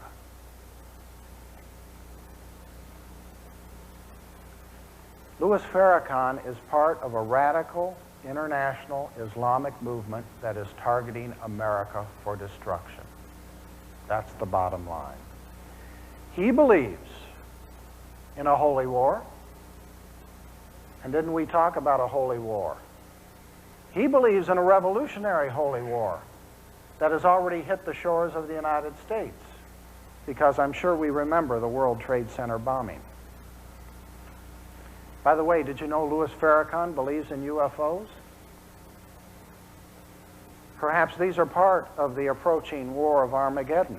In any event, Farrakhan believes that he was transported in a vision aboard the mother plane, which is his name for a flying saucer, and that he was told by Elijah Muhammad, the original leader of the Nation of Islam, that the American government has planned a war against black people. He has said this mother plane is the wheel referred to in the book of Ezekiel in the Bible. He says, quote, "These wheels will be seen all over America. You will look up one day and see them. And I don't want you to be terrified. They're your friends." A war against black people. Louis Farrakhan believes that the United States government is waging a war against black people. Lately, he's been promoting this claim, conspiracy theory, if you will, that the United States government, in particular the CIA, has been distributing crack cocaine in the inner cities of America. Now, has the CIA played a role in the drug crisis?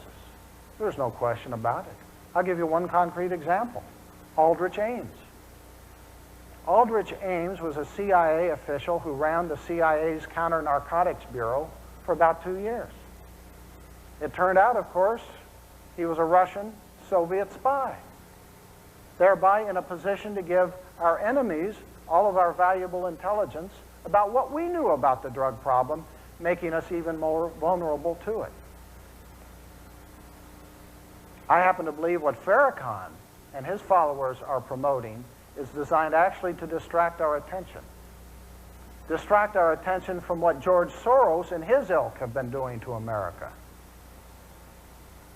I think the purpose of Farrakhan's theories is to convince us that you can't trust the CIA, you can't trust the FBI, you can't trust law enforcement, you can't trust your local police. So if you can't trust any of these local police officials or law enforcement, who's going to control the problem for us? We'll see. We'll see in a minute. The point is, while the nation was preoccupied with these charges of a CIA crack cocaine connection, you know what George Soros was doing? Pouring millions of dollars in the United States into a movement to legalize drugs here. Marijuana, cocaine, LSD, and the rest of them. George Soros, in fact, together with people like Lawrence Rockefeller, poured millions of dollars into initiatives that passed in Arizona and California last November 5th, legalizing marijuana for so-called medical purposes, which most experts see as nothing but a backdoor approach to drug legalization. Now, in order to understand the future, let's think back to the past. In fact, let's think back about a classic work I know many of you have read. Remember Brave New World by Aldous Huxley. It's interesting, his brother Julian Huxley went on to become a Director General of UNESCO, the UN agency concerned about culture. Culture. And we are seeing develop a global culture. What Huxley wrote about in this book was the power of soma, which is his word for drugs. And in the book he talked about how drugs could be used to medicate, dumb down, numb, distract the population. You get people hooked on drugs, they'll perform unskilled work without protest. They won't give any opposition to their bosses. They won't be able to think.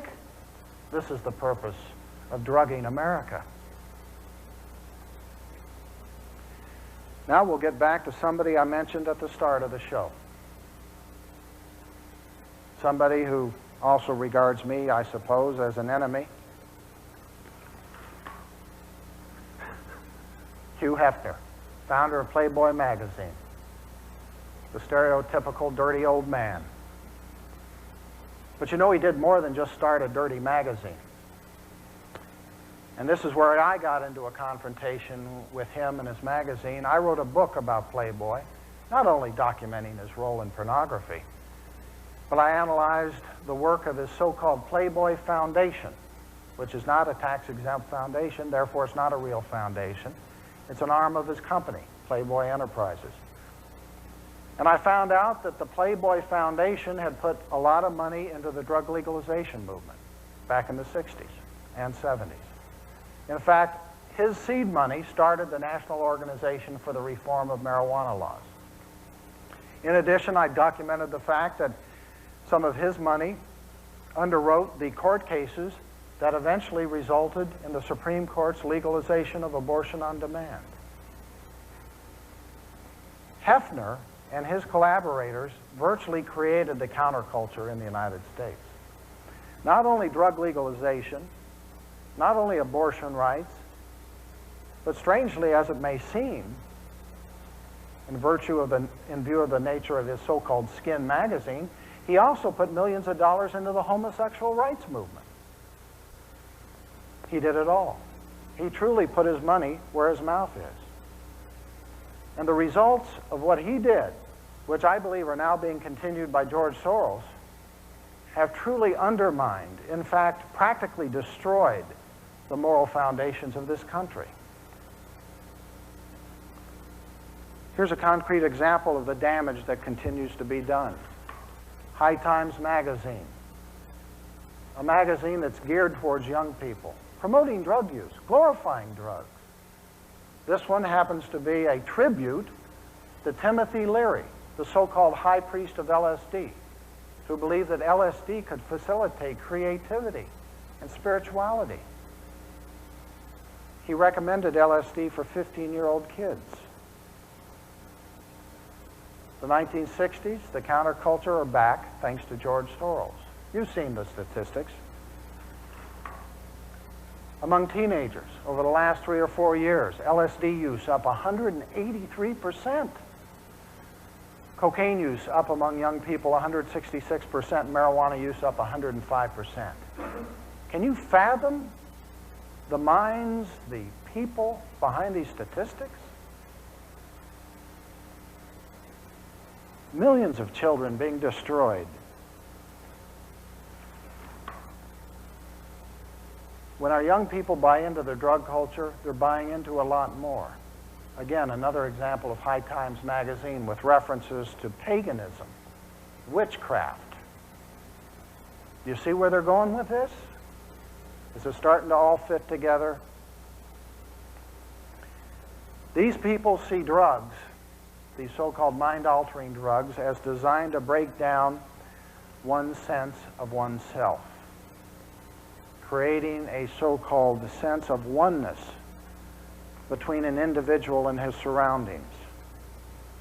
In fact, if you read the writings of these people who are pushing this, they believe drugs can be used to facilitate out-of-the-body experiences, mystical experiences, certain kinds of spiritual experiences. It's not surprising that some of these people who use LSD, for example, will claim that they found that God is within. If God is within, there's no need for Christ. But what is fascinating to me is what Timothy Leary was doing before he died last year. He had gotten into something else, another field of endeavor. Computers and the internet. Timothy Leary saw the potential. And don't misunderstand me, there is some good potential for computers and the internet.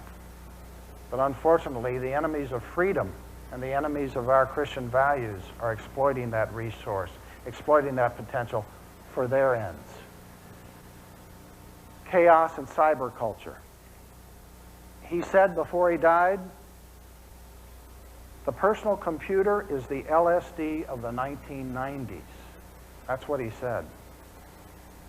Now think about the significance. Doesn't this help put in perspective, perhaps, the mass suicide of those UFO cult believers who were so into computers and the internet? They were using the internet as a recruiting tool. And you know, the head of that cult, a fellow named Applewhite, was a notorious drug abuser. This hasn't come out. But according to one article, quoting one of his former associates, referring to Applewhite, we